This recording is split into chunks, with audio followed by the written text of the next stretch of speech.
ये कहानी एक आर्मी के जवान की है जिसने लड़ाई के दौरान जंग के मैदान में सिर्फ अपनी शारीरिक क्षमता ही नहीं खोई बल्कि अपना पूरा परिवार खो दिया, अपनी मंगेतर खो दी, अपने रिश्तेदार खो दिए। एक दिन अस्पताल में अचानक एक मरीज आता है। यह कोई आम मरीज नहीं था बल्कि यही अर्जुन था, आर्मी का जाबाज जवान जिसका नाम अर्जुन था। अर्जुन की हालत बहुत खराब थी। उसका पूरा शरीर गोलियों के निशान से छल्ली हुआ पड़ा था।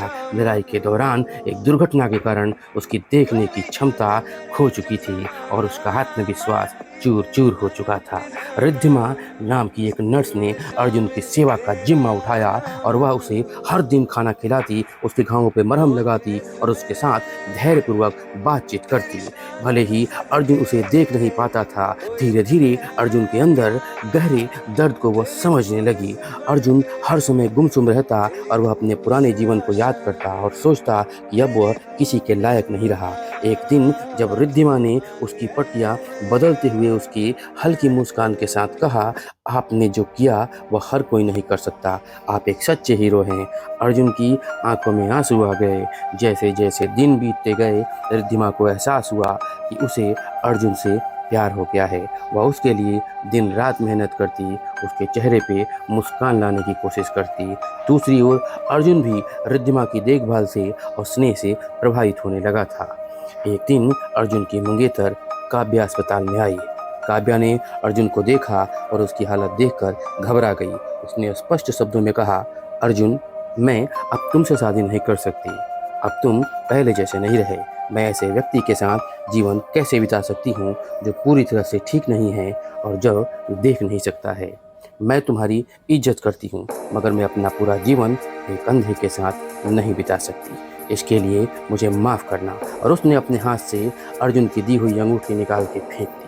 अर्जुन को यह सुनकर गहरा आघात लगा। वह अंगूठी ढूंढ रहा था मगर वह देख नहीं पा रहा था कि अंगूठी कहाँ है। रिद्धिमा उसके पास आई। उसने अंगूठी उठा के उसके हाथ में दिया और उसके मन में खुद के लिए नफरत और बढ़ गई। उसने महसूस किया कि अब उसका जीवन किसी काम का नहीं। काव्या के जाने के बाद रिद्धिमा ने अर्जुन को सांत्वना दी।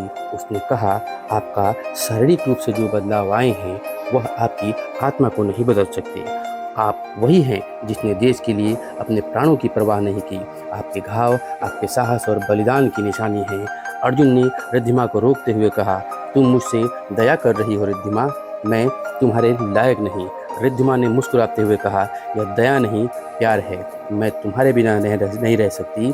मैं तुम्हें बताना चाहूँगी कि मेरे पिता भी आर्मी थे और उन्होंने देश के लिए सर्वोच्च बलिदान दिया और मैं एक शहीद पिता की बेटी हूँ। अर्जुन ने जब यह सुना तो वह हैरान हो गया और अर्जुन ने कुछ देर सोचा और पहली बार उसके दिल में उम्मीद की एक किरण जागी। अपने मन में उसने रिद्धिमा के लिए प्यार महसूस किया। कुछ महीनों बाद अर्जुन और रिद्धिमा ने शादी कर ली। रिद्धिमा ने अर्जुन को यह एहसास कराया कि शारीरिक अपूर्णता से प्यार कम नहीं होता। अर्जुन ने फिर से जीने की वजह पाली थी। अब अर्जुन एक नए जीवन की शुरुआत कर चुका था जहां उसका साथी न केवल उसकी ताकत बन गया बल्कि उसका सबसे बड़ा सहारा भी। एक दिन एक आर्मी का ऑफिसर आया और बोला कि इस बार आपको राष्ट्रपति के हाथों परमवीर चक्र मिलेगा और सबसे बड़ी बात, हमें एक डोनर मिला है। आपकी आंखें भी आपको वापस मिल जाएंगी और आपको आर्मी में कर्नल के पोस्ट पे फिर से ज्वाइन करना है आफ्टर ऑपरेशन। अगले दिन यह खबर शहर के तमाम अखबारों में छपी तो काव्या ने अपने किए पे बहुत पछतावा किया। यह कहानी सच्चे प्रेम और त्याग की मिसाल है जो हमें सिखाती है कि प्यार केवल बाहरी सुंदरता नहीं बल्कि आत्मा से जुड़ा होता है।